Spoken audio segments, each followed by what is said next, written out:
5, 4, 3, 2, 1, 0. How's it going, everybody? We apologize. I apologize for the late start. Sorry, I was having some technical difficulties, but we got those all figured out, and here we are. Wednesday night Skull Experience. We are joined by Ali this evening. We'll kick it off with you, man. How is it going this evening? How are you feeling about this Viking season so far? Let's start there before we get into some other stuff tonight. It's been a fun. Can you hear me now? Yep.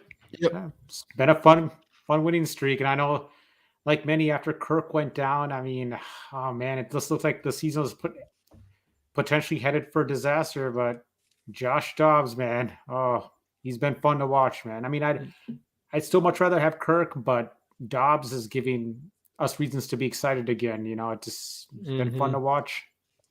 Absolutely. Yeah. So obviously, big win on Sunday.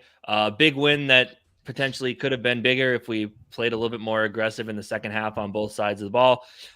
Didn't happen a bit at the end of the day. I think I saw, was it two-toned up here early? Said, as long as we win, I don't really care. Obviously talking about the Denver game, but that's kind of how I felt about this Saints game, especially with everything that's been going on last couple weeks here with no JJ, no Kirk now, Dobbs coming in on short notice. Everything that's gone on, you got to take the wins, especially with how good Dobbs looked in that first half. So, yeah, I mean, overall, there's tons of reason to be excited. We'll talk a little bit about last game before getting big into the Denver game. But, I mean, that Denver game, you know, you look at the Broncos are kind of riding a nice little 3-game win streak. Russ is looking kind of like the Russ of old. They have some weapons on that team. So, I mean, just one challenge onto another one where, yeah, their defense isn't great, but their offense does have some weapons. We went from a not so great offense and a really good defense now to a solid offense and then, not so good defense. But I mean, it's going to be fun. There'll be some fun matchups to watch going into that game against the Broncos, much like there were fun matchups to watch last week as well with Marshawn Lattimore against a couple of our guys and our defense versus some of their offensive weapons. But yeah, I mean, at the end of the day, 6-4 Vikes squad and everything's looking good. Sunday night matchup that did not get flexed now because this game is actually against two teams that are kind of riding high. So yeah, overall, got to be with how things have gone. Yeah, give me 1 second here. I want to do some shout outs here. Everybody in the building. We got Ali in here. Again, I got something a little bit different for a giveaway, but let me do some shout outs. Like I said, Gary, what up, dude? Our guy Gary's in the building. We got Joey Hawking in the building. Two-Tone Tony in the building. Who else we got in here? Who else do we got in here? Skull for Life Barber's in here. I'm pretty sure I saw JJ in here somewhere. And JJ, we got a special one today. I told y'all that I was waiting for Jordan Addison rookie cards, and I didn't think they were going to make it, but they did. So we're going to be doing the Jordan Addison rookie card giveaway for this show. Get those hashtag skulls in the comments, like the video, subscribe to our channel, GG Sports Podcast and Minnesota Sports Talk if you haven't already. But definitely go and find Ali on Twitter right here. Drop the link in the comments and go follow him there as well. Oh yeah, and hashtag 1,000 subs. We're like 17 subs away from 1,000. Away from 1,000, and everybody knows once that happens, we're going to be giving away a Daniil Hunter auto out of 50. So yeah, make sure everybody's ready. I'm just going to put in the title, we're at 1,000 subscribers. You know what that means, and then y'all can come in. I'm not going to try to push it. It's only for the people who've been here. So yeah, we appreciate that. But anyways, yes, back to these games here, and back to just the Josh Dobbs thing in general, I guess, it is amazing what he's been able to do coming in here. Obviously, I mean, off of like 5 days, the performance he had to end up winning the game for us against the the Falcons, and then coming last weekend against the Saints, and then having especially a really good first half. And then the second half, I just think we played very conservative in general. I think that was kind of the game plan. Kevin O'Connell went back and talked about it and said, all right, yeah, maybe I should have played less conservative, I guess. But either way, I mean, that's 12 days after he was signed as a Viking, and it's been extremely impressive. And we've been able to see what it looks like in this offense, having a guy who can be more mobile after, Kirk Cousins, who isn't very mobile. But Ali, how do you feel about just Dobbs a little bit how do you feel about him moving forward? I know you said that you'd prefer to see Kirk Cousins still here, which is obviously extremely fair. But do you think that there's a chance that Dobbs could end up being part of the future? Or do you just straight out think it's way too early to tell? We need to see like 3 games like this string together to even have that conversation. What do you think on Josh Dobbs and his potential future for this year, but even past this year potentially?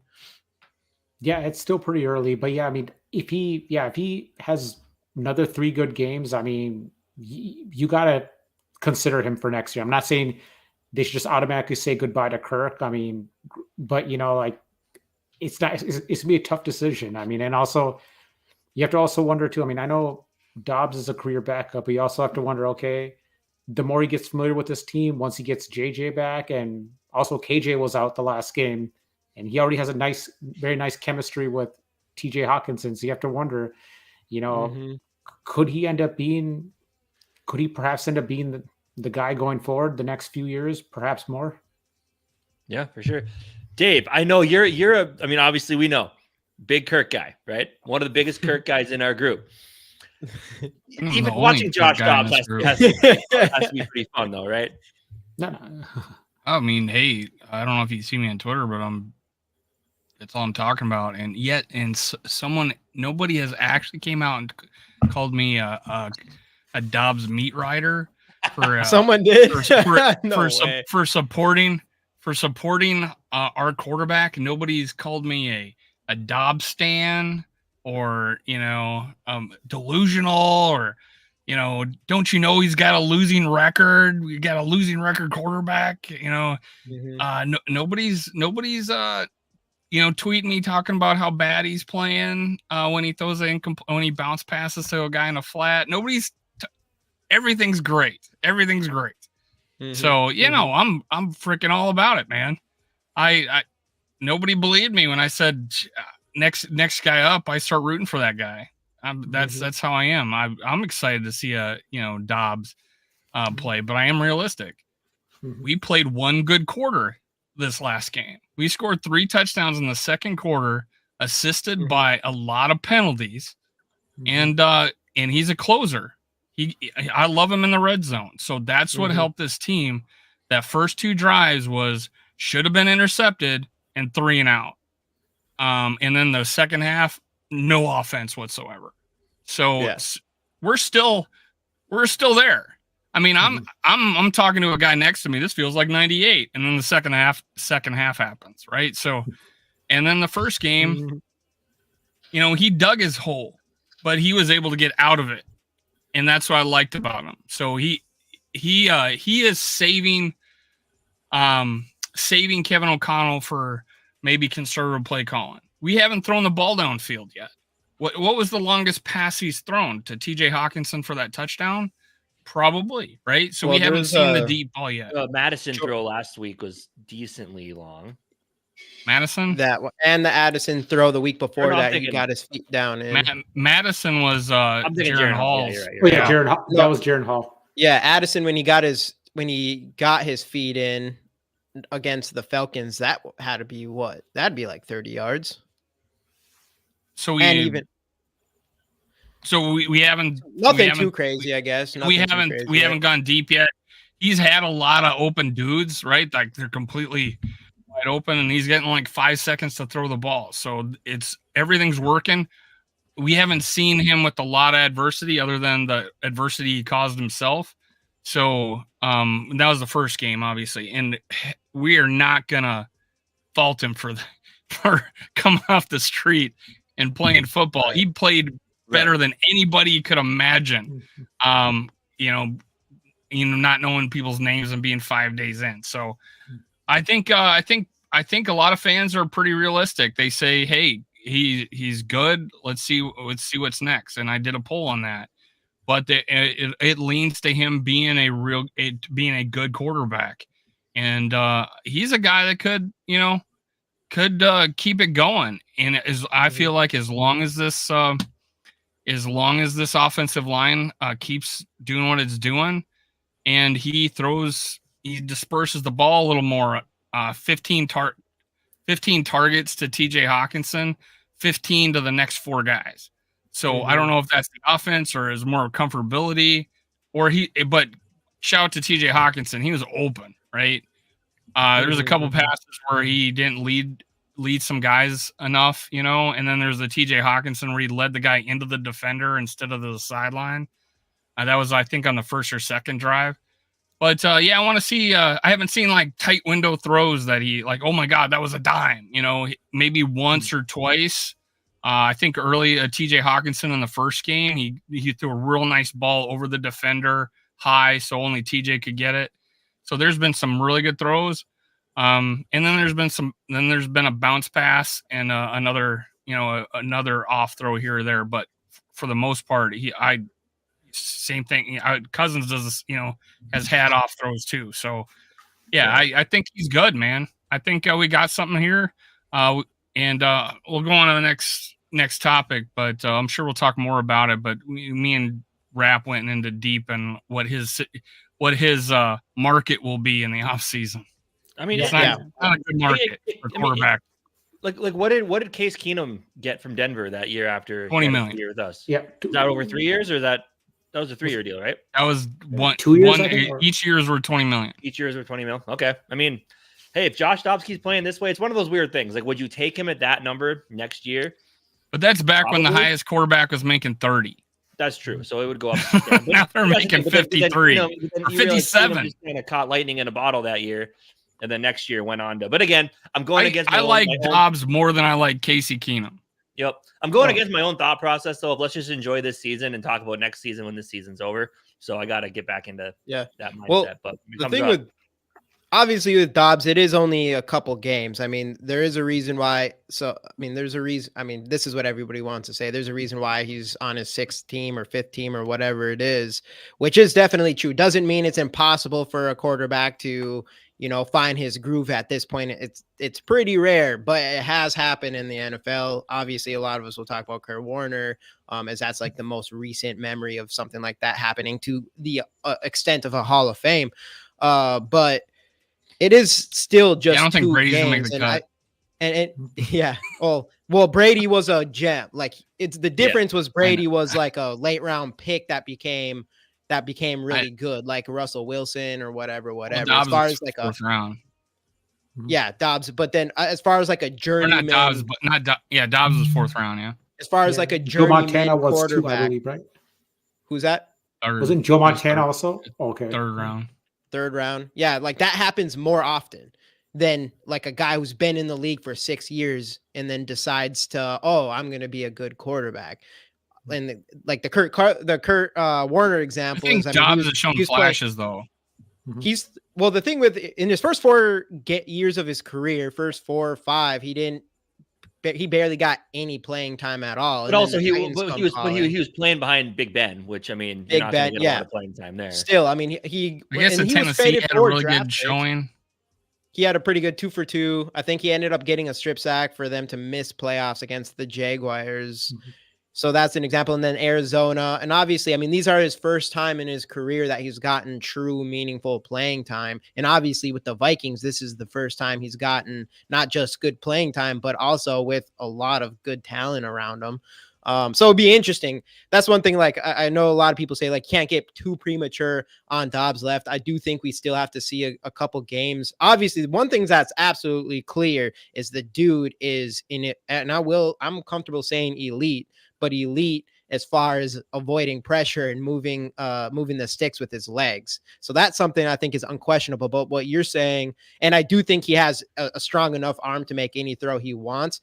It really comes down to see how his accuracy goes. And I also want to mention one thing too, is Casey talked about this, is that after he got sacked at the end of the game last week, all of a sudden you could kind of see a little bit discomfort out of him. And he ended up throwing that he threw that little pass. I think it was to TJ Hawkinson, like the bounce pass left or whatever. Flat. Yeah, in the flats or whatever. That happened like right after him getting sacked. So there is a little bit of like, okay, now the pressure is coming, and he did see a little discomfort. So I do think we have to press the brakes a little bit on the idea of Josh Dobbs. But if obviously what he's done has been amazing for how long he's been here. But I do want to see a couple games string together where he is playing like that before, we think he's going to be even Case Keenum, really, because obviously you got to be dragging us to the playoff, not dragging us because we have talent, but bringing us to the playoffs and then doing well there as well. Sure. And like Gary says here, Kevin O'Connell putting him in some really good positions this year as well. I mean, like the way he's handled him this first couple weeks has been masterful from a coaching perspective. So happy to see that with KOC as well. I was at the game on Sunday, and it just it seemed like every time Dobbs ran, like the crowd was just pumped. They're like, because like even people that love Kirk, they're just like, oh my God, he's running her. Right. Yep. Never seen that before. Dude, and to Young Smokey, welcome in, dude. Welcome in again, everybody in here. One more time. I'm giving away. I seen JD up here. I actually wanted to. Yeah, where have you been? We got JD. We haven't seen you in a while, man. Skull, buddy. Skull. We're giving away Jordan Addison rookie card. Get the hashtag skulls in the comments. Young Smokey. I don't know if you've been here before, but we give away these cards. Get hashtag skull for your chance to win this card at the end of the show.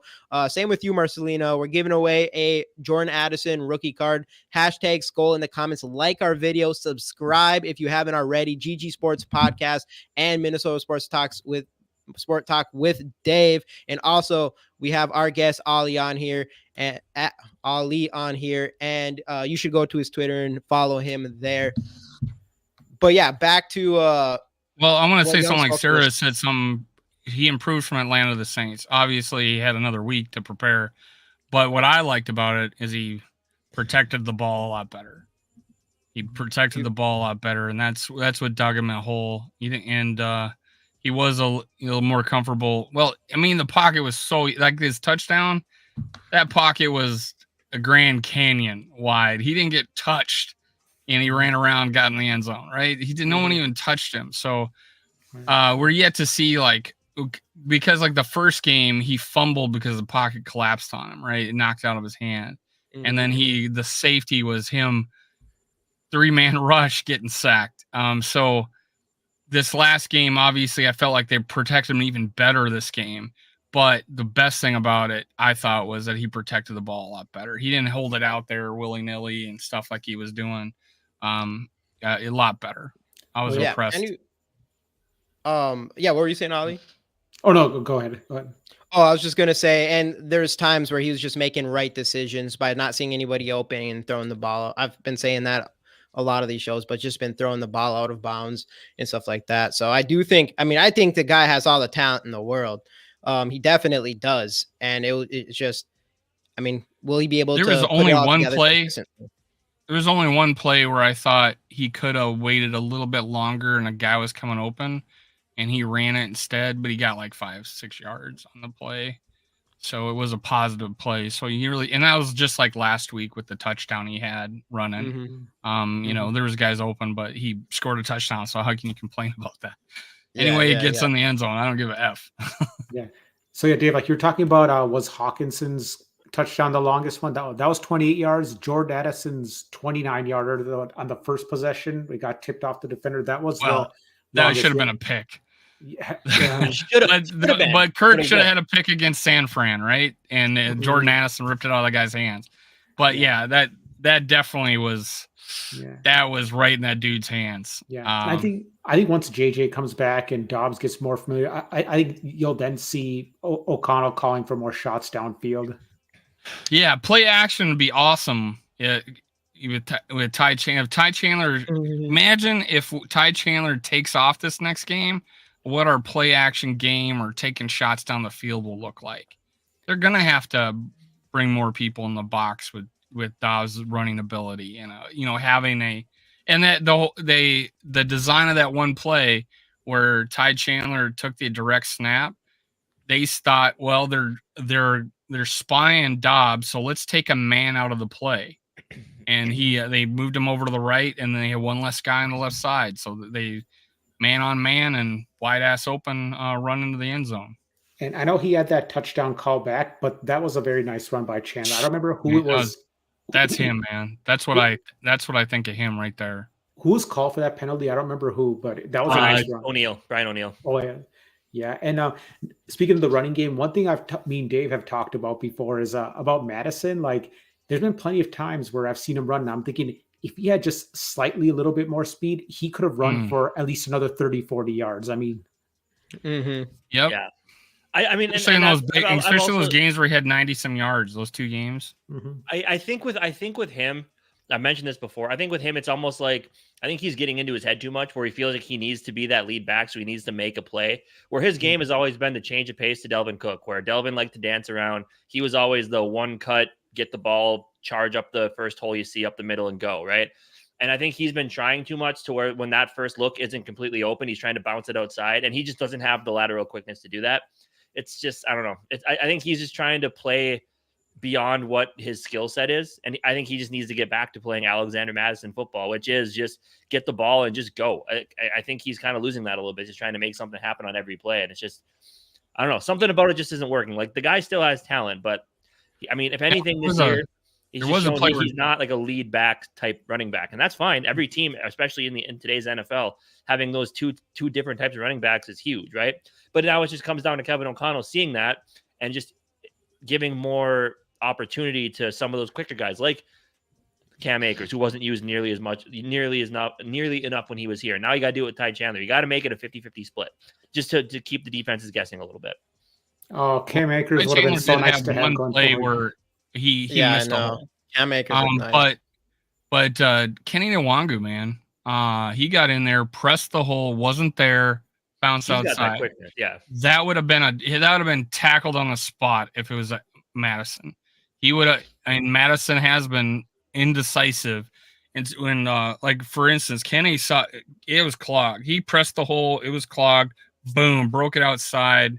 Nice little run. So I apologize, Kenny Nwangu. I am glad you are still on this team. We need you. Let's go. So I don't feel so bad. Give Kenny 5 to 8 carries. Give the rest to Ty Chandler this week. I want to see Ty, man. Yeah, that's your guy. That's your guy. And see some more Jalen Naylor. Obviously, if JJ comes back, Naylor got a catch. Yeah, Naylor did, and he looked good. 15 yards, I think. Yep. Yeah, but he had 93% of the snaps, only 1 catch. So, come on, Dobbs, spread the ball around. There's other players than T.J. Hawkinson. we need to make Jalen Naylor a star out here. But yeah, no, I agree with all you guys. I think it's going to be nice to kind of see Ty Chandler be that guy. I know Dave's been on that train for a while.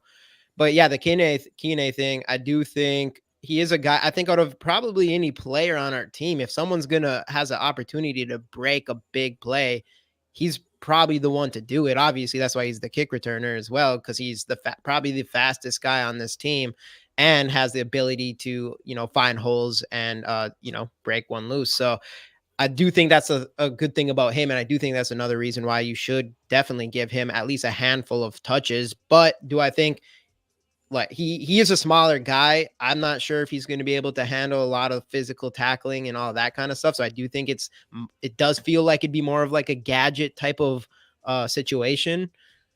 But I mean, I think that's one thing that we are missing from this team, especially now that our quarterback can be mobile, is a guy that can, from the backfield, can break one out. And Ty Chandler did show he does have the speed and he can do it. But Kene, I think even more 6'1", so has 210 pounds.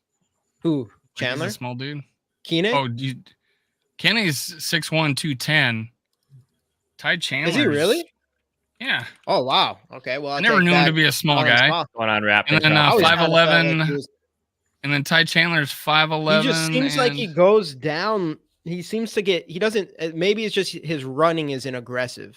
He doesn't seem very aggressive. He seems more of like. I haven't seen him a whole lot, so I don't know.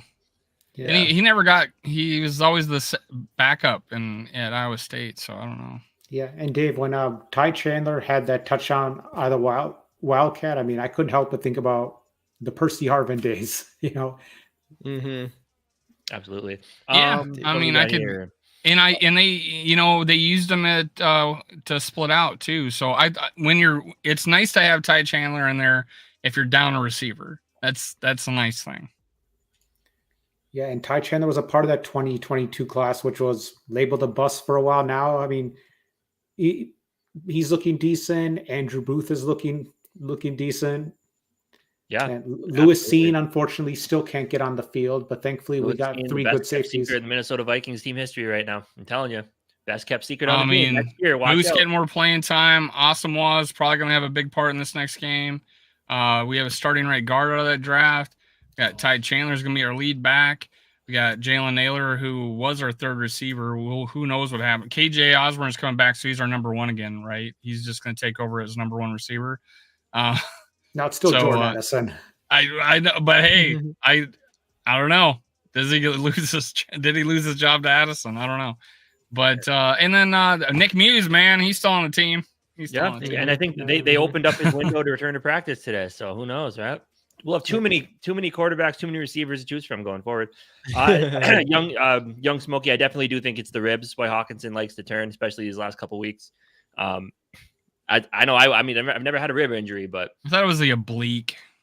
Either way, though, turning your back probably not the worst idea when you have one of those front. And speaking of Ed Ingram, his play the last several weeks has just been very encouraging to say the least. I mean, especially with how, last year he didn't do very good, even though he improved at the end. Then first 2-3 games this year, he struggled, especially he caused that fumble week 1 against Tampa. He's really gone up since. Absolutely. And Canizzo, yes, the Viking or the Minnesota has the hottest team in the NFL and the hottest team in the NBA right now. And it's amazing to see. Hey, let's go. I know. And the Twins are undefeated this month. Yep. Hey, the Twins won a freaking playoff game this year. That's two. That's right yeah, they won a whole series this year. So yeah, Minnesota sports in general. The Wild, yeah, I'm looking forward to that. They're out of cap hell next year. So things are looking up. Things are looking up for the state of Minnesota. At least until we get to the playoffs, and then in which case we'll completely lose it all. But the regular season's fun. Well, I think things are looking good for PJ Fleck and his Gophers. We won't talk about we won't talk about the Gophers. We won't talk about No. Back to the Eddie. String back-to-back years together. Back to Ed Ingram and just that offensive line in general, because Ed Ingram he's definitely stepped up these last few weeks, and which is definitely encouraging to see, because obviously we spent a 2nd-round pick on him. He's part of the Packers trade in the draft, all that stuff that everybody talked about. We bring Reisner in, and even I was on this side too, where it seemed obvious you're going to put Reisner in Ed Ingram's spot, but it ends up ultimately Cleveland gets injured. Maybe this whole time the idea was to put Reisner in Cleveland's spot. I'm not really sure. But to see the progress in Ed Ingram is definitely encouraging for the future. And Reisner, I mean, what's your guys' opinion on what we're seeing in Reisner? Because he's playing obviously really solid, but it's not just that. It's just the energy. And that brings me just to our organization in general. Like with Dobbs even coming in here, just feels like these players that are here, they're just happy to be here, to be a Viking. And that's just super cool to see. And we know from just outside sources, we hear how nice everything sounds to be in a part of our organizations compared to a lot of them, especially Arizona Cardinals with Dobbs. But no, I think that's one thing that is extremely exciting to watch, is just how excited all these players, these new incomers are to be a Viking. And that's top down. Like that's what Kwesi's brought here. That's what Kevin O'Connell's brought here. And obviously winning helps for sure. Like when you're able to win football games like 13-4 last year, like that's why you notice things getting probably a little more tense, at least from the outside looking in those first few weeks. I mean, everybody on the inside will tell you we never changed it in here, but I mean, obviously winning helps when you start at 0-3 off a 13-4 season. It's not a great look, but as things turn around, like winning helps, but it's all about culture, right? Like there's a reason when this team was down, why they didn't just quit. Like the Zimmer, like the last couple of years of the Zimmer regime, if this were to, which you saw as it happened, we got down, some whatever starts, and we never really quite got back into the playoff race, never got back to 500. We're always just kind of like that, the middling until it just kind of fizzled out at the end. And that's why the whole Zimmer regime got a little bit old, like they needed a culture switch in the house. And that's exactly what came in with Kwesi and Kevin O'Connell. And that's a big testament to why we're sitting here after the start we had talking about a 6-4 team that's on the rise. And, I mean, Josh Dobbs, you're seeing people talk about him on ESPN. Who'd have thought, right? When we signed him, we never would have thought that he'd be getting, this is next level hype, like the cover photo of the NFL Twitter account and all that stuff.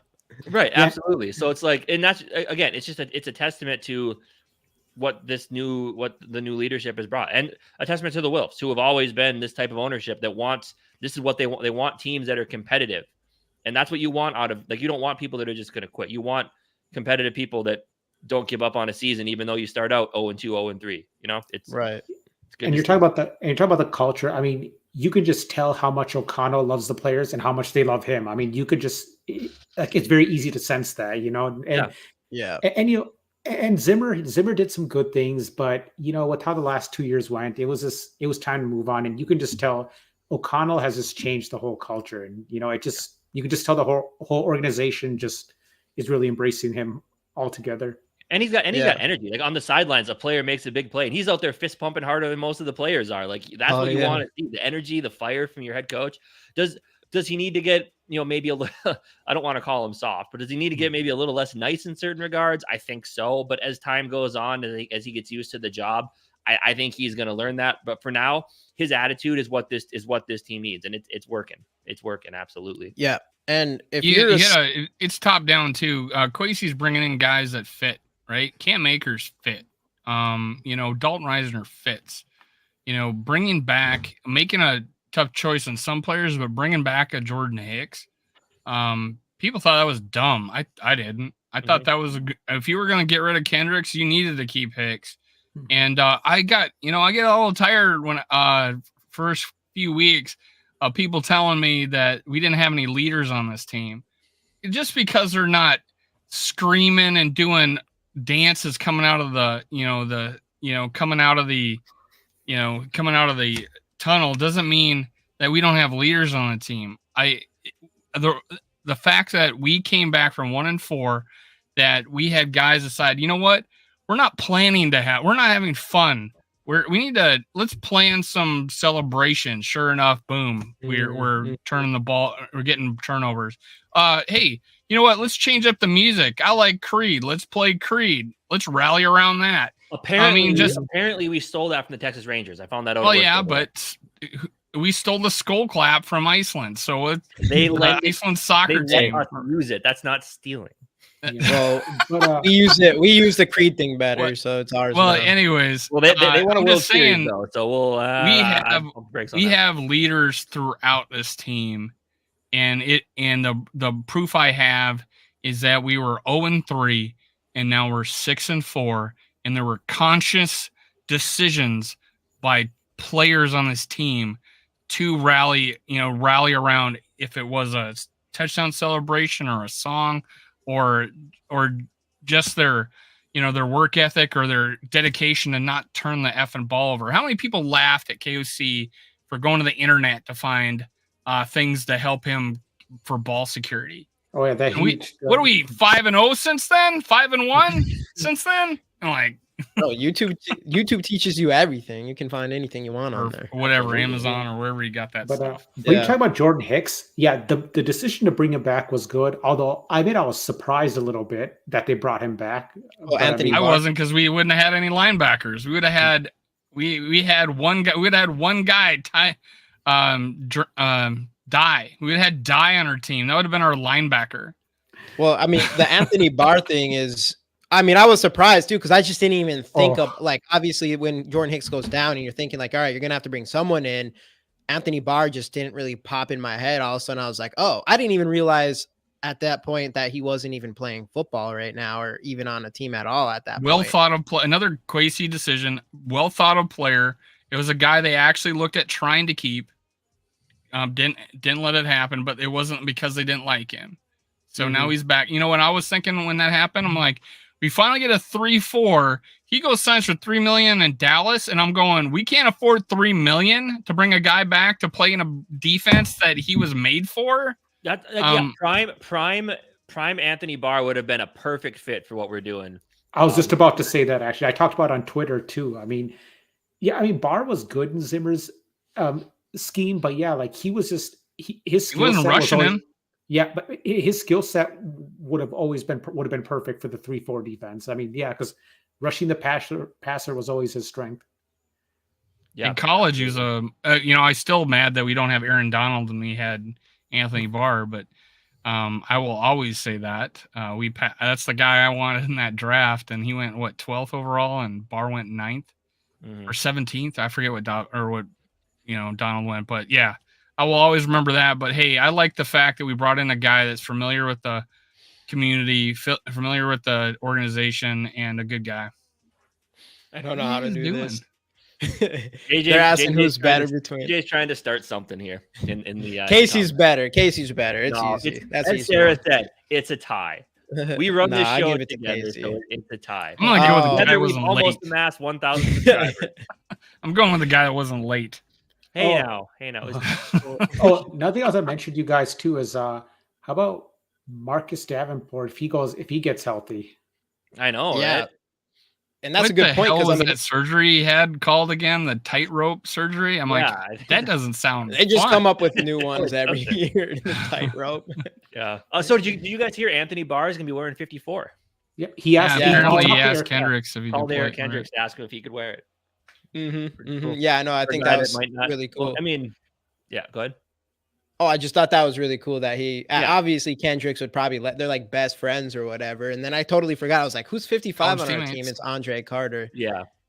But I was like, I mean, you should have gave him like $1,000 for that or something. But at this point, obviously Andre Carter's still a rookie and Anthony Barr was not on a team like a week ago. So a couple days ago, actually. But yeah, no, that's cool to see. You like to see that kind of stuff. And I think, and there's already pictures with him near Harrison Smith. And we talked about it on our video that we dropped about Anthony Barr signing. And it is just one of those things that isn't just a boost for your team that we desperately need because we don't have, like Dave said, we only have Troy Dye. And because Asamoah is also been on the injury report this week.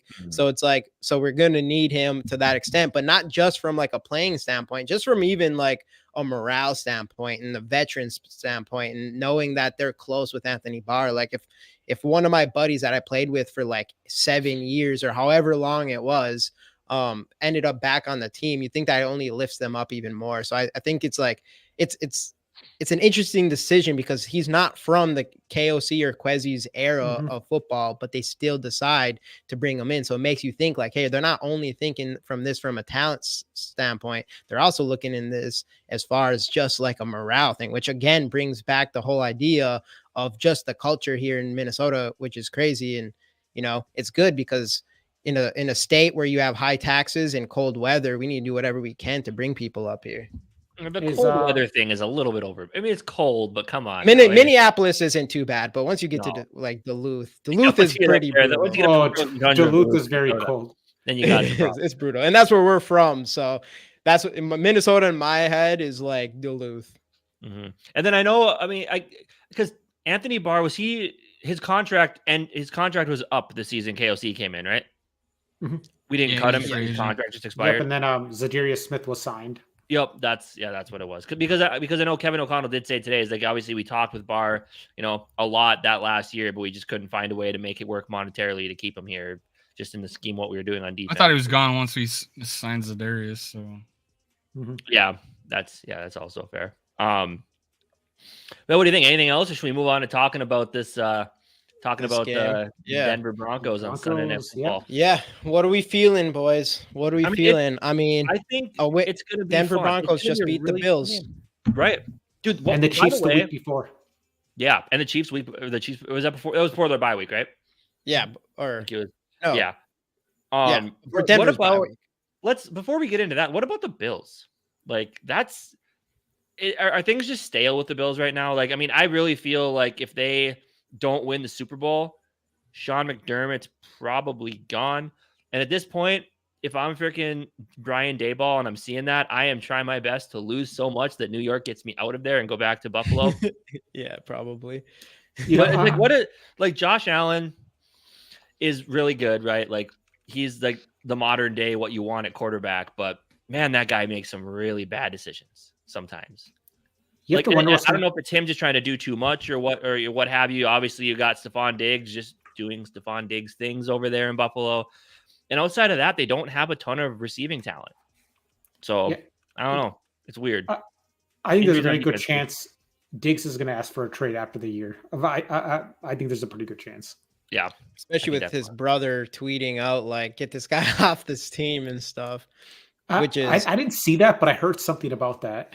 Yeah, yeah. I don't So know. Is I that didn't. I true? saw a clip. I saw a clip of it. So I guess I never looked. I didn't go to his He Twitter says he's got to account get or out of anything. there. Yeah. I mean, So yeah, that's I know. Yeah, interesting. But I know Trevon Diggs tweeted something, but I know there's that picture of Stephon Diggs' IG story going around saying like he said go put on a Broncos jersey or something. I think that was, I don't know if that was true, but well, that's I the don't thing know. about that game though. Is the Broncos won. It was not just a nice win. Like they needed all those turnovers Mhm. to even have a chance because that Broncos offense was barely moving for most of the game, and their defense, I mean, ultimately did get a lot of turnovers, but wasn't anything special other than, and this is something we do have to talk about. And this is why I do really want JJ back is Stephon Diggs only had one catch for 10 yards. And that shows for a defense that actually has not been that good in coverage, for a defense that has not been that great in general, because they sold a lot of their players at the deadline. Patrick Surtain is an absolute stud. And that's why, like, going into this game, like, I love Jordan Addison. And Jordan Addison's been able to catch pretty much on every cornerback that's came up to him with Dreer Alexander and Lattimore last week. But I don't know. I'd rather have JJ in there and at the very least have JJ and Surtain covering him instead of Surtain potentially taking Jordan Addison out of this game. And then it is kind of TJ Hawkinson and KJ. So I'm hoping we just get JJ for the fact that just so Surtain, we have more people that Surtain has to worry about, I guess, because that's the only thing I'm kind of worried about their defense is he has potential to be that lockdown cornerback that can take a player out of the game. Though I still think Jordan Addison catches one right on top of him. But Yeah. And having Yeah, JJ yeah. back, or I'm sorry, go ahead. no, it's Oh, yeah, all I was you, gonna. Ollie. Okay, now I was gonna say, yeah, obviously it's gonna be great having JJ back, but honestly, having him out has really been beneficial to Jordan Addison. I mean, now he's seen the number one. I mean, he's getting more targets. He's getting covered by the number one targets. I mean, it's really been good for his development. Yeah, Yeah, big time. For sure. What's up, Casey? I'm just seeing some comments about Buffalo's defense. Yeah, they've been decimated by injury this year. Absolutely. Yeah. And but no, on your point is that's why like people say obviously we're 5-0 without Justin Jefferson, whatever, but it is a blessing in disguise. Obviously, we always want Justin Jefferson out there, but we've all been calling as soon as week 1 happened that Jordan Addison should be wide receiver 2, but in front of KJ. But that's one thing about KOC. If I have one gripe, is he takes a long time to move on from a player that's not working out as well as someone else. My biggest gripe. Yeah, and we've seen it with Madison. We've seen it with, you could even argue with Dalton Reisner, but we've seen it Madison and Cam Akers and Madison and Ty Chandler, and we see it with a bunch of these players. Well, people were talking about Ed Ingram, and he just let Ed Ingram play, and now Ed Ingram's playing really well. That is dumb now. That is fair. Now. Yeah. Honestly, I haven't, since our offensive line as a whole started really killing it, I have stopped going back and nitpicking on Ed Ingram and watching every play. Like I did that for a year and a half. And it is fair. Yes, it is. Which so I've stopped. Ed Ingram is what's up, Lauren? The thing with Ed Ingram though is he's also a young player that you want to see the development and the potential in him, where it's like you kind of know, I guess you kind of have to ride with KJ, I guess, but you kind of know what KJ is going to be, or at least have an idea where, and same with Madison. I guess even same with Ezra Cleveland. I get the Ed Ingram thing a little bit more because it is like, hey, we spent a 2nd round pick on him and we want to see what we can get out of him. But back to the just Jordan Addison thing in general is, yeah, without JJ, it made Jordan Addison and KJ be out there together, and it made it clear that Jordan Addison is the better wide receiver, and that he was the wider. They're giving him the wide receiver 1 type of plays, and that's what we talked about prior. It's like prior to the JJ injury, is that they need to make specific plays for Jordan Addison, which they were not doing at all. And because of the JJ thing, ultimately they had to figure that out. So now you know, like, okay, we can take the training wheels off Jordan Addison, or we've already done that since JJ's been out, and now we can bring JJ back in. And now you just got 2 stud receivers that our offense and our coaches believe in and know that they're ready to produce. And speaking of receivers, right before I saw that comment, I was going to mention too, Brandon Powell has been an underrated addition. I mean, Clutch. props to KLC, Oh, yeah.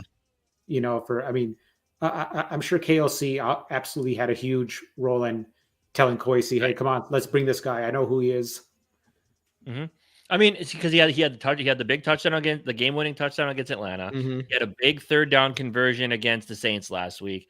Came up in other areas. Yeah, he's been playing really well since JJ went down. So I just think he's going to be in there as your number 4 guy, because obviously once JJ and KJ both get back, like in that catch, I could say Dobbs, although it was a little short, it was really good timing, and it was between 3 defenders. So I can give him definitely Dobbs credit for making that throw, because it was timing. It was him pushing downfield and a quick hook comeback play. And shout out to Powell for diving and keeping that from hitting the carpet. So that was a really good play. He's been clutch. That wasn't those 2 plays you talked about. Those weren't the only ones, because he's had some diving catches with Cousins too, and it's been awesome. The only criticism I have of Brandon Powell was that on that punt return at no, I was gonna say, remember week 2 at Philly, he had the first turnover of the game, the punt return, that was his first fumble of his career, if I'm not mistaken. Apparently. Oh, was it? And it was a really nice punt return. It was his best punt return. His best punt return he's had, probably. Yep. Then after him, Addison loses it. Jefferson did. Cousins did. I think. Yeah. That was a strip sack. Yeah. Hey, luckily we're past that part of the season. we are past that, because that was brutal. JJ can't go. They need Naylor more involved in the offense. David, yeah, absolutely, yeah. Because he had the one nice catch with a little bit of shake. I think it takes a little while. I mean, who is Dobbs comfortable with? TJ. That's it. TJ, and he does kind of have a chemistry with Powell. Like there is a little bit of chemistry with Brandon Powell, which is something interesting about. I think so. I mean, he goes to him, and it's part of it's on Powell getting open, I guess. But going to him on third down, going to him to win the football game, like those type of things. Obviously, he doesn't know these players super well, I guess. Yeah, but that was a full progression read to that touchdown. He was all the way to the right. It just feels like there was a little bit of chemistry going down, which makes me wonder if JJ does come back. Like, I think it's just going to be JJ stay away. You're going to ruin the chemistry. But I don't think to that extent, but you do wonder, like, you should probably use Powell more now than what it was when JJ was here before, where it was just JJ, KJ, and Addison for the most part. So it is going to be interesting to see what they do with KJ and Brandon Powell moving forward once JJ gets back. Well, especially in today's NFL, you can never have too many receivers, right? Right, absolutely. Yeah, everybody listen to Joey in here. Go hit the like button if you haven't already. Come on now. Oh, yeah. Get those likes in here. Get those likes in here. And again, everybody, if you aren't already, we're giving away a Jordan Addison rookie card this time. I'm changing it up. I thought this got lost in the mail, but it didn't. But Jordan Addison rookie card, get those hashtag goals in the comments.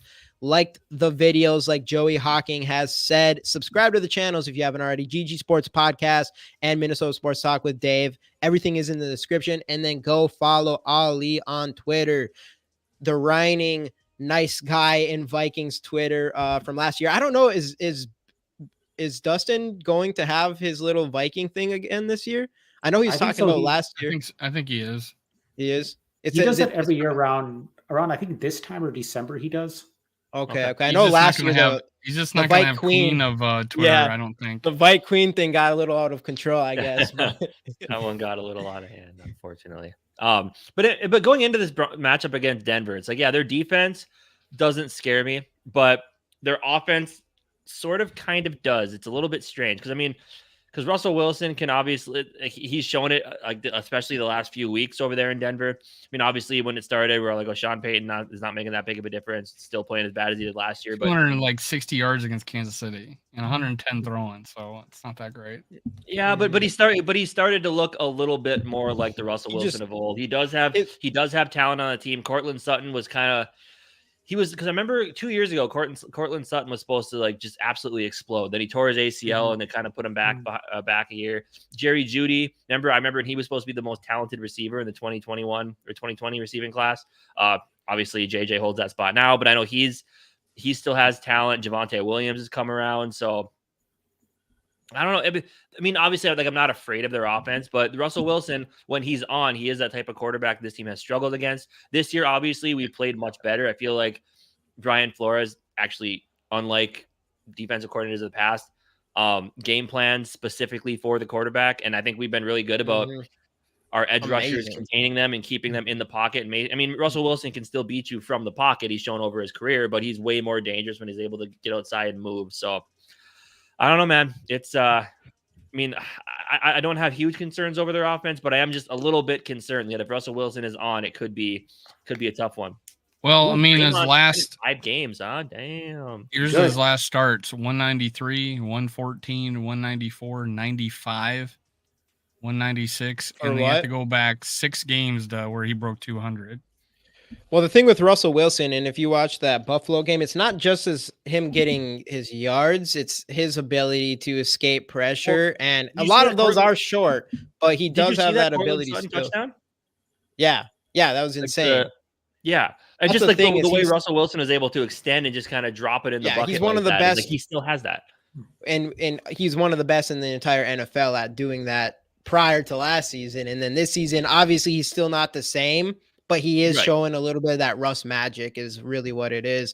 Though I'm still not nervous about it because, I mean, he still isn't the same Russell Wilson. And what you said again, Brian Flores, and I would say that's one thing, even with Mike Zimmer, who's an amazing defensive mind, he still struggled against these mobile quarterbacks. Yeah. And not just mobile quarterbacks, but even these pass heavy running backs, scat back type of running backs. And so far, Flores has just done amazing against both of them. I mean, Jalen Hurts really, what did Jalen Hurts end up having on us for yards? Not a lot, definitely not a lot on the ground. Well, I mean, not when you're running back has 100 throwing, but on the ground, I don't think it was too much.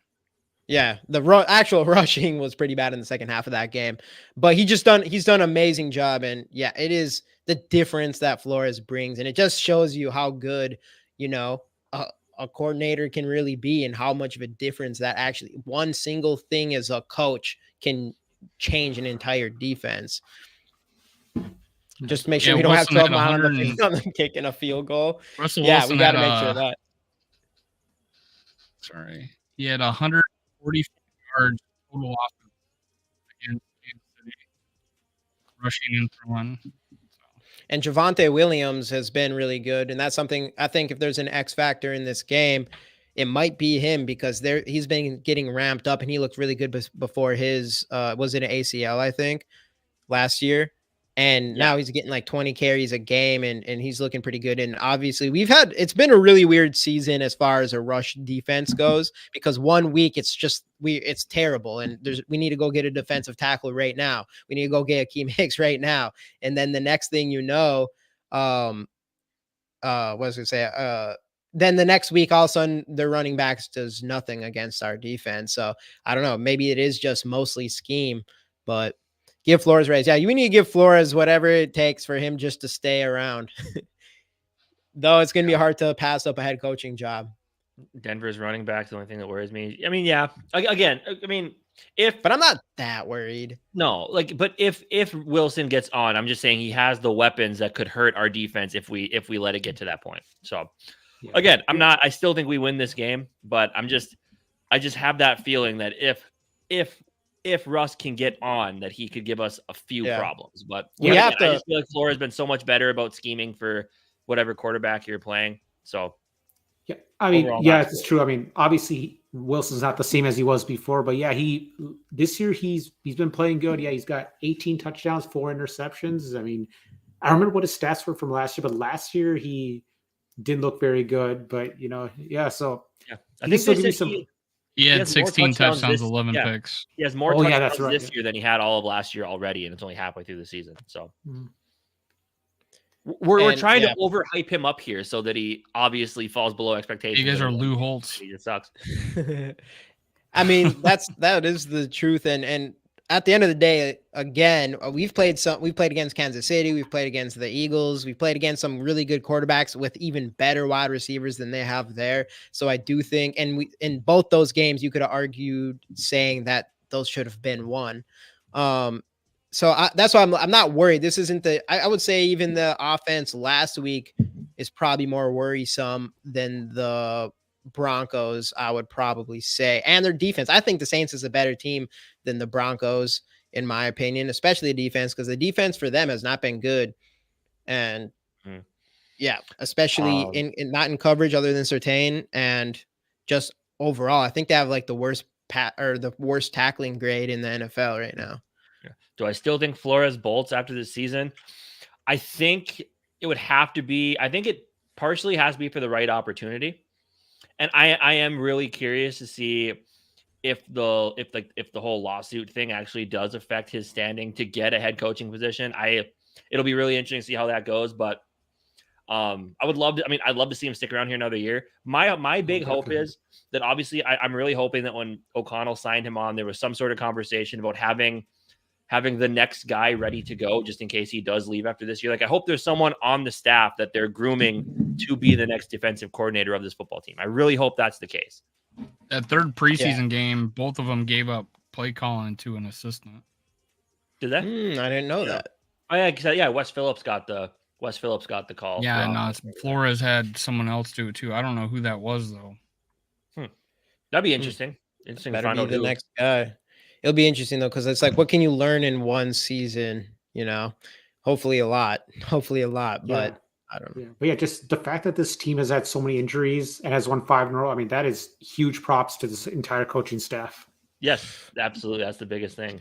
And just not even from coaching, a coaching perspective, just from keeping their minds in the right place after the start we had. Like, that's the biggest part of it for me, was just how they're able to keep everybody. And now, like, you really feel like O'Connell I feel like that was one thing Zimmer always struggled with, was not knowing how to coach a team with expectations or who came off a big win. Like, I think that's why we were so like playoffs, no playoffs. Because Zimmer's thing was always like, they don't believe in us. Like, no one thinks we can do it after a losing season. So let's go and do it. Then they win.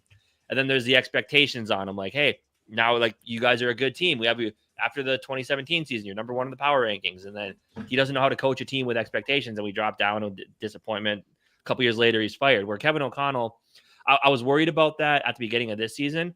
But now you feel like he's coached them out of the depths. And now we're on this winning streak. People are talking about Josh Dobbs. They're talking about this team. And he's still kept them level-headed. You know, so that's the most impressive thing there. And that's the thing. That's why, you know, I know Purple for the Win always says he likes how baseball calls them managers and not head coaches, because your job as a coach of a team is to you're coaching, but you're also managing all the personalities, because there's, you know, every person's got a different personality, obviously. It's like you're managing the different personalities on your football team, and he does a really good job of that. And, you know, just in general, like I said, Zimmer did some good things, but I think just in the end, I think he has too much of an old school mentality, where I think that's part of what makes the players like O'Connell more. You know, he's you know, he's Young more kids are relatable. soft. I was a big Zimmer guy, and then now I was for the most part. I have a total different opinion of him after the players came out and started talking about what he was doing. Totally different opinion now. It maybe not always was like that, but I think it started in 2018. I think it started then, and unfortunately, he lost his job, and we made the right move, and I feel like we have our forever coach. Yeah, and I remember last year I was wondering too, of all the returning players from Zimmer, how many of them do you think miss having him there? I'm guessing if there's any, probably very few. I'm sure, because big reason is they just love O'Connell so much too. Yeah, sure. and a lot of them did respect Zimmer, and he was close to some of these players. But you give a guy like Kevin O'Connell, like, I'm sure some of them probably were like, "Oh, that kind of stinks," because I was close to him. But Kevin O'Connell comes in, and he's like exactly what the type of coach you want as a player. It doesn't get much better than Kevin O'Connell as a player's coach, and then to be able to actually be good at your job on top of that, because people do talk about like, even they did, especially at the beginning of the season, in case he mentioned it earlier, is Kevin O'Connell too soft or not? Like, how do you have to be as an NFL coach? And you're getting a guy in Kevin O'Connell who can be that player friendly coach, but then also, is still has the leadership ability to put together a really good team. And Sure. remember, And yeah, that's like because after the 49ers game, I mean, you could have easily seen them come out like Sarah's comment there, come out in the Packer game and play like garbage or play, just like have that big hangover. But because that 49ers game was a huge win. They came out on a short week into Lambeau and they dominated the Packers pretty much all day long there. So and again, just another testament to just what this team, just the attitude that this team has this year. It's just different than anything we've seen in quite. I mean, that last year we saw it too with a lot of the, the close wins and stuff and just keeping those streaks going. But love to see it. Yeah, remember Brian O'Neill was talking about how Zimmer just wasn't very Wouldn't talk to him in the hallway. No, that was Spielman wouldn't wave at him or say hi to him in the hallway or something like that is what it was. I think it was Zimmer. Yeah, I'm pretty sure it was Zimmer. I think he was pretty sure he was talking about Zimmer. Oh, I thought it was Spielman. Wouldn't wave to Brian Robinson, you said? Oh, Brian O'Neill. Oh, yeah, Brian O'Neill. Brian O'Neill was one of the big voices coming out of the game and talking about coaching through fear and stuff like that. Yeah, that was that was Eric Kendrick's big. That was Eric Kendrick's. Big that was thing. Kendrick's, but O'Neill said organization or something like that. Yeah, O'Neill backed out everything up, I think. So and that was that's a defensive dude, And who was it that who was the guy that was our special teams guy that Rap hated? What was his name? Marwan Malouf, the cornerback. The cornerback that he hated. Special teams. Our special teams ace that we got rid of. He was going. We almost went to the Pro Bowl last year. What's his name? Yeah. No, it's he was our gunner last year, and he's a big vocal Well, anyways, on all the videos. he was interviewed after the season that Chris Boyd. Zimmer's asshole was this tight. Chris Boyd. Chris Boyd. I did a TikTok and it blew up. Or a YouTube short and it blew up, and he was like, this was Zimmer's asshole. He said on the interview. So there was guys even on defense speaking up about him after the game, after the season. So it wasn't just offensive players. So I think he lost a lot of people, and especially after and I think they were fresh off of having that PowerPoint presentation that he did end of season right before he got fired, like the day before he got fired, he did an end of season presentation of all the things that weren't his fault. They talked about that PowerPoint presentation. Oh, yeah. Yep. Mm-hmm. So he rubbed a lot of people the wrong way on the way out too. So. Yep, I do remember that. Yeah, Sarah. Unfortunately, I think Dan Campbell wins no matter what happens with the way that Lions it's team already is in the playing. script. Yeah. What do you think? If we win the division, don't you think we would? We should. Yeah, but Kevin O'Connell would. I think if we make the reminds me playoffs, of the Twins. Dan should win Coach of the Year. Twins one year, we came back from 8 games down with like 3 weeks to go, beat the Detroit Tigers, and then their coach got Coach of the Year when ours beat him. I think if we 8 games, but they collapsed and we won the division with like 3 weeks to go, down 8 games. Yeah, if we win the division, I think it should be KOC. If they win the division, then because that's the one thing. Sure. It's like, no Whoever matter wins the division, give it to him. Well, because I mean, you have to look at it like Dan Campbell has been a really good coach this entire. Not saying KOC hasn't, but KOC obviously his is more of like, all right, it was some pretty bad games the first 5 weeks, and then he was able to bounce Lost Justin back. Jefferson for 5 games. Lost your starting quarterback. That is true. That's the tiebreaker right there. Of course, that's actually very fair. I mean, I do think DeMeco Ryans ends up sneaking his way into. I mean, he's going to be like top. He'll be a top 3 guy with what he's done. I think DeMeco Ryans actually. I agree with Mateo. I think DeMeco Ryans, and if they keep playing the way they are right now, I think he beats out Campbell straight up. Because Houston was supposed to be one of the worst teams. It's the same thing as DeBall in last year. Exactly the same thing. And that's another KOC had 13-4 wins and it doesn't win because DeBall was able to change around. She was actually 40. Change around this Giants Giants offense. She was actually 40, so yeah, even if the Vikings continue to win, I still think it's Detroit's division to lose. I mean, unless Goff ends up having to miss a few games. I mean, I still think it's Detroit's division, but I mean, we'll see. We control our destiny. Yeah, we do because we play them twice. Destiny. We play them twice, and if we win both those games, as long as if if we stay at the same, like if we have the same record that we have now at the end of the season, but we played each other twice and we win both those games, we win the division. Good point too. First place Yeah. schedule. Honestly, First place looking at schedule. the rest First of place schedule. looking at the rest of the Vikings schedule, I think the game at Detroit, I think that's a loss. I mean, I'm not making any guarantees, but the rest of the games, including Detroit at home, they have a very good chance of winning. That Bengals Yep. game is going to be fun. I can't wait. That's going to be a fun. And I don't even know who knows what Bengals you're gonna get, because right. they've been up and down like as good as crazy as it gets this season. I mean, Hopefully I we think just if, get I the think bad if the one. season ended today, neither the Bills or Bengals would be in the playoffs. I'm pretty sure. Or no, the Bengals might. They lost. No, they might Bengals not. I guess maybe. I don't know. I don't think so. I think Houston. I think Bills Houston jumped- definitely not. I think Houston jumped them for the 7th seed after And their win the other day. that's crazy. Again, we have what was the percentage? 70% chance we make playoffs now. Something like that. Yeah. 83%. It is Been 83%. bumped up. Ooh, I didn't know that. No, that's crazy. That's crazy, especially after starting 1-4. Yeah, Bengals are 8th right now. Buffalo's 10th. It's almost like it's be hard for us to lose our playoff spot.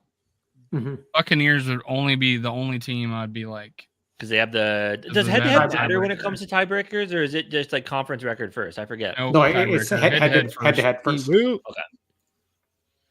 Which, I mean, obviously they have that, but yeah, outside of that, what then there's like. But hey, Atlanta, think of this. Saints.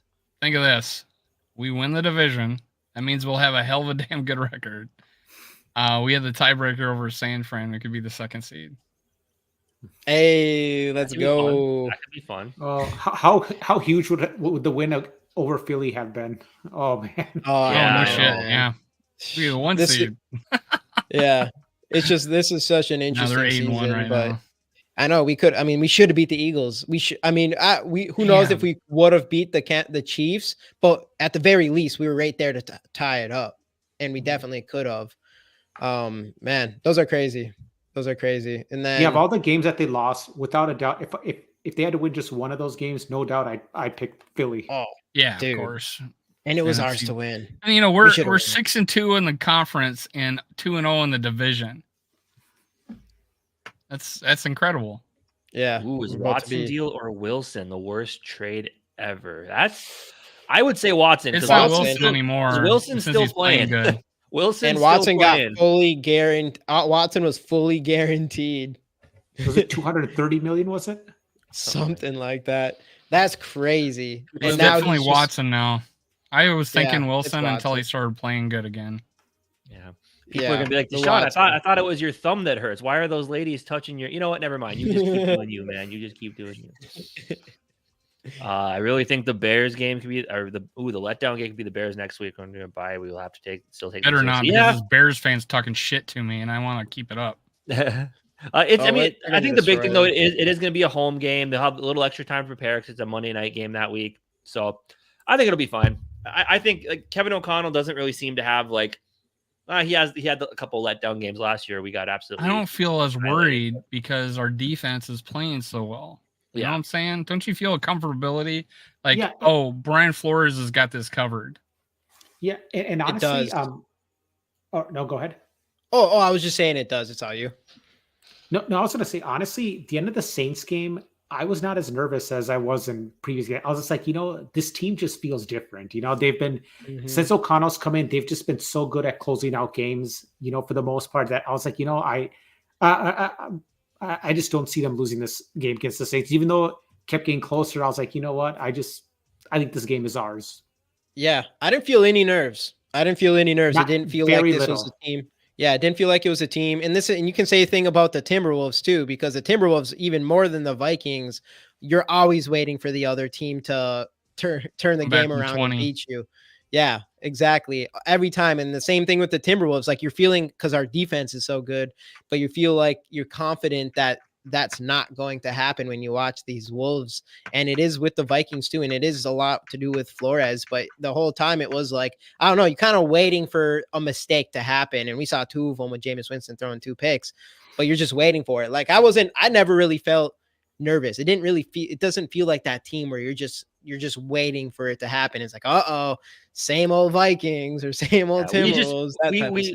We just saved that for wild card weekend. That's when we start having those feelings because that's just kind of how it works. And speaking of Jameis Winston, I know he throws a lot of picks, but like the one he threw to Murphy, and as a Vikings fan, I was happy through the interception, but as an NFL fan, I'm like, there's 3 defenders there. He's forcing it to one guy. I mean, he's not throwing to Randy Moss. Why is he, or Calvin Johnson? It's like he's throwing it at a guy being triple covered. And it's funny too, because that's the thing with Jameis Winston is as soon as Derek Carr went out, it seemed like that was the worst thing that could have happened to us because Jameis Winston came in and started balling out on us. And then it was like, oh, this is why Jameis Winston never became who people thought. And it became those two not good picks. It was a lot of fucking balls. Yeah. And I don't mean to compare Jameis Winston to Brett Favre. Obviously Brett Favre was much better, but like Favre, he's a big risk taker. Although Favre won those risks. I mean, more often, of course, than Winston has. Yeah, 100%. Sure. I think if you give Winston as many games as Favre played, he'll have as many picks. Yeah, he just might. Yeah, it's crazy that Favre is the league leader in picks. Yeah, well, I mean, it was picks used to happen more often back then than now. So, but yeah. Well, yeah, even it's crazy how Favre's 39-year-old season was so like a legendary thing, and now like you're almost expected to play top till you're 4 40. season for him. Yeah. Well, but I mean, like now, like just what was the thing about him being like the only quarterback who's aged 40 or 39, and now pretty much all these quarterbacks are playing until they're 40. Right. Absolutely. Well, part of it's the rules. I mean, you can't touch quarterbacks. That anymore. is true. Yeah, that is actually fair. Yeah, because in 2008, when Roethlisberger was, I thought he was going to retire like 2 or 3 times because of injuries. It's like, nope. Yeah, because remember in 2008 when Tom Brady tore his ACL on a low hit, that's when they said you can't hit the quarterback that low anymore. Well, although unfortunately when Favre took that hit in the title game, they didn't call that. Yeah, right. Mm-hmm. Well, we did it against Carr. We didn't even get a penalty, did we?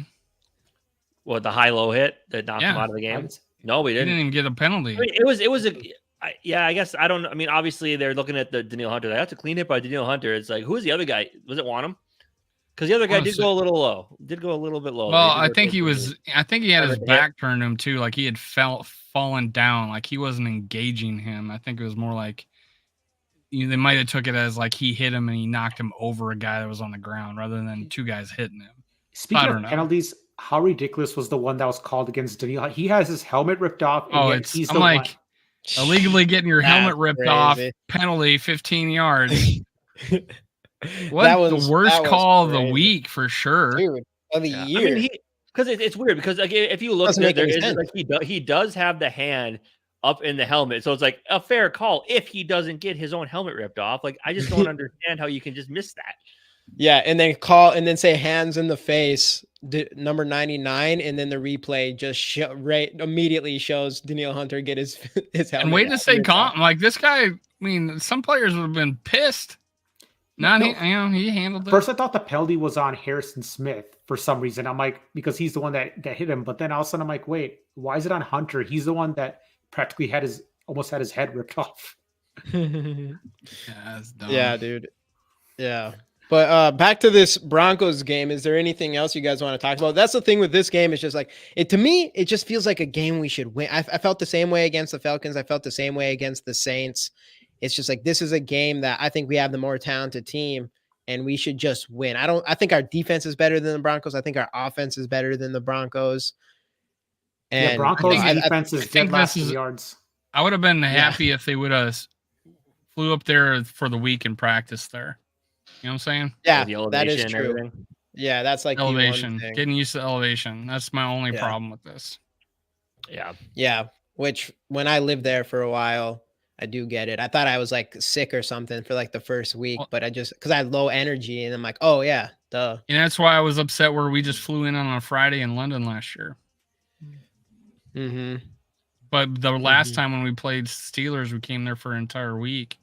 And we went out, we were blowing them out for a while there, and then they let the game get close, and then Roethlisberger, I think, threw a pick that end of the game. But yeah, That was when we were both 0-5. Well, Or last time the 0-4 or Vikings, whatever. Those are the fun years. last time the Vikings won in Denver was Halloween of '99. Jeff George was the quarterback, and yep, and one of my favorite all-time plays happened that game. 3rd down and 37. They give it to Leroy Horde. He ran 53 yards. Remember that, Dave? I have a horrible memory, but now I'm gonna Google it. I'm like, I know I can't. I don't remember that. The '98 season was like the first That was season And he's that I still somewhat only, and he's remember. even with that run, he still only averaged 3.3 yards for the season.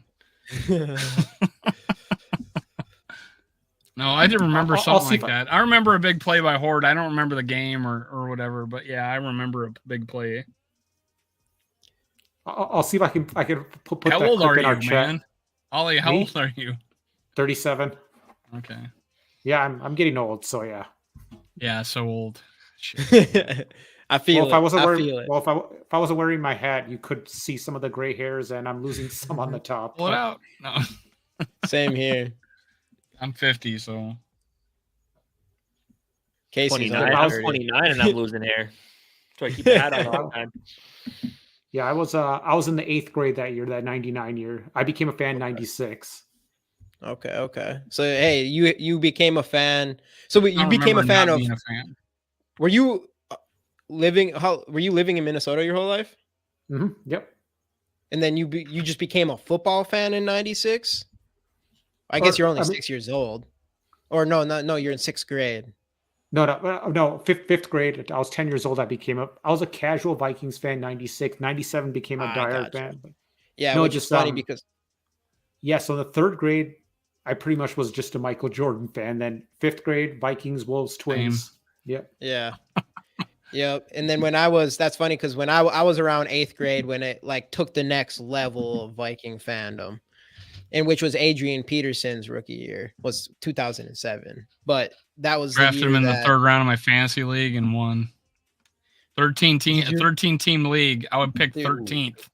the I funny picked thing about Adrian that, Peterson with my 3rd pick. I picked Randy Moss. That was my first year of fantasy football too, and I picked Randy Moss with my first pick. And this was when he left. He was just leaving Oakland, so he probably wouldn't have been drafted until like the 3rd round.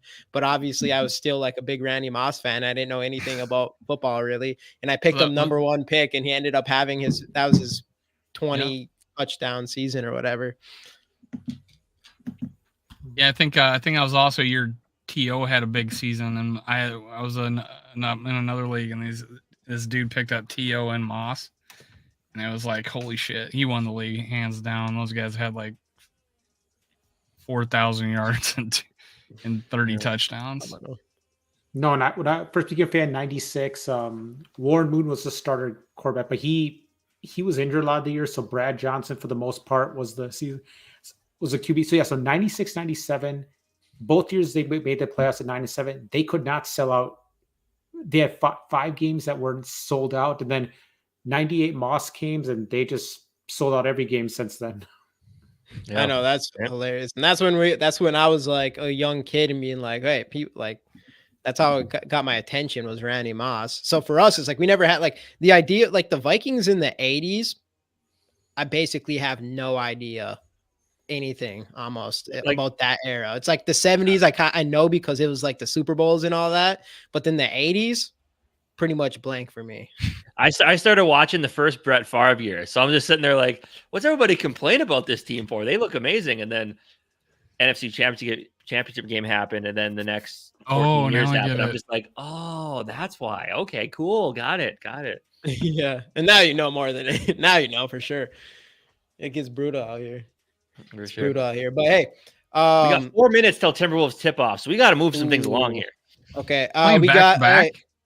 Yeah, back to back and against the Suns. We need to keep that. That's 8 for the 8-game win streak. Yesterday they got their 7th game in a row, which was the first time since 2003 or 2000. Yeah, 2003 I think was the last time they had 7 wins in a row.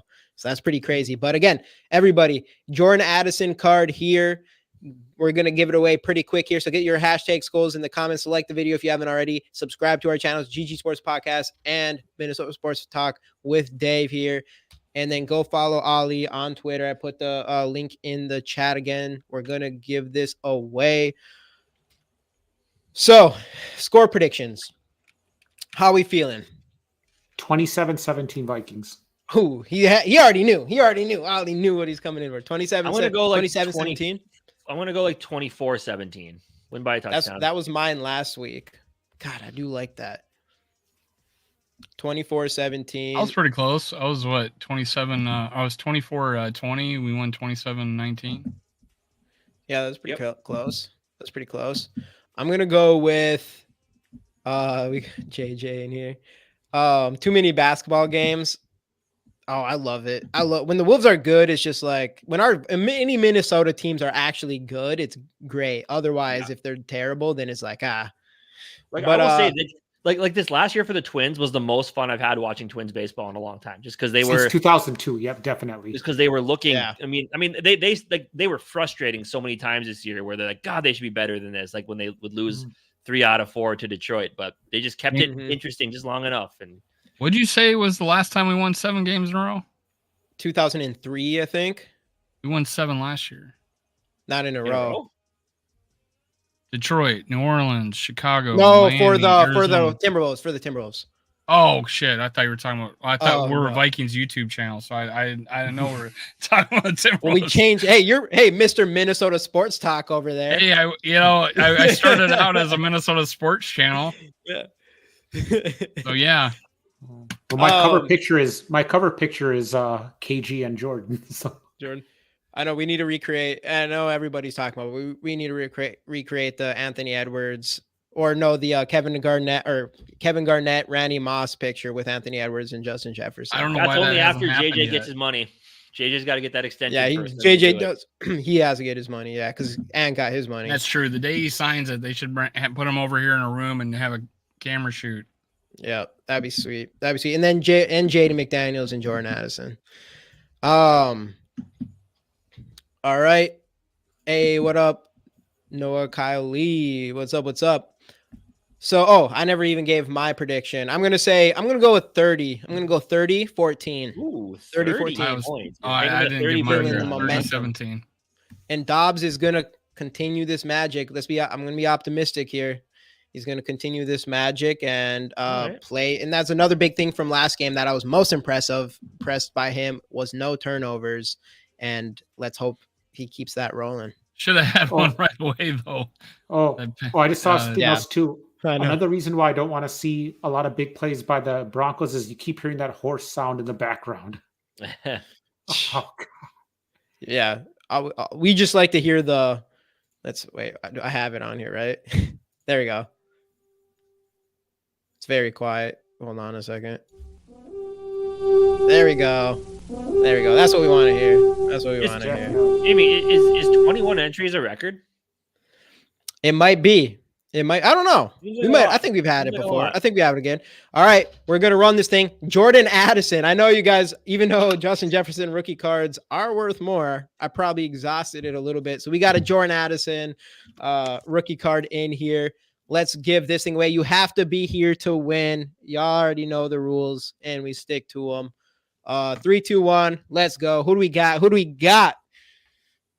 I'm seeing Zoe in here. I'm seeing Malik in here. I'm seeing Two-Tone Tony. We got JJ Vikings. His strategy works again. That and giving our algorithm boost with all his commenting. JJ, you already won. You don't need to write anymore. It's okay. I'm looking at it. You already does won. that even work? No, it doesn't. But hey, he tries. He does it anyway. I don't know. The first time he did it, it worked. So now he's been doing it every time. JJ, you got a Jordan Addison rookie card coming to you to add to your collection. Let's go, JJ. Let's go. Straight cash, homie. Straight cash, homie. I forget. Straight cash, homie. All right. That's gonna be JJ in about 10 years. Never know. All right. Anything else before we hop off here? I'm good for now, man. This was a lot of fun, man. Yeah, we a big appreciate thank you to Ali for hopping in with us tonight. We appreciate the insight, man. It's always fun. You're welcome back anytime you want to. Just be sure to let us know. Absolutely. Everybody Yeah, else great. who hopped in here, thank you guys so much for hopping in. Hopefully next week we're sitting here talking about another 6-game win streak, and the Vikings just keep on going, baby. Let's keep it rocking. And hopefully the Wolves get 8 in a row tonight. Let's hope so. Let's go. All right. Score See you guys likes, next time. everyone.